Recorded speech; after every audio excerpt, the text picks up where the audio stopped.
Hi, പുതിയൊരു വീഡിയോയിലേക്ക് സ്വാഗതം.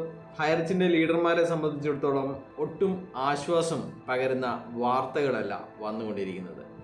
അപ്പോൾ നിങ്ങൾക്കറിയാവുന്നതാണ്, ഒട്ടുമിക്ക ലീഡർമാരെയും ED കൊച്ചിയിലേക്ക് വിളിപ്പിക്കുകയും അവരുടെ അന്വേഷണത്തിൻ്റെ ഭാഗമായിട്ട് ക്വസ്റ്റ്യൻ ചെയ്യുകയൊക്കെ ചെയ്ത് കഴിഞ്ഞതാണ്. എന്നാൽ ഇപ്പോൾ അതിൽ നടപടി ഉണ്ടായിരിക്കുകയാണ്.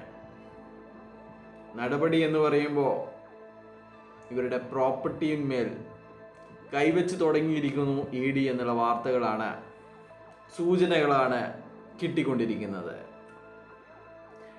ടെമ്പററി ഫ്രീസിങ് ഇവരുടെ പ്രോപ്പർട്ടിയിന്മേലും വന്നുകൊണ്ടിരിക്കുന്നു. ഇത് ഏറ്റവും ലേറ്റസ്റ്റ് ആയിട്ടുള്ള ഇൻഫർമേഷനാണ്. ഇത് ഒരു തുടക്കം മാത്രമാണ്.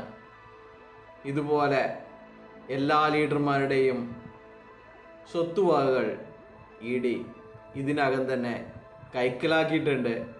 അതിന്മേലൊക്കെ നടപടികൾ വന്നുകൊണ്ടിരിക്കുകയാണ്.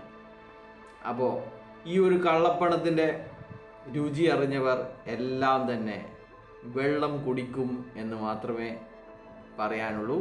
അപ്പോൾ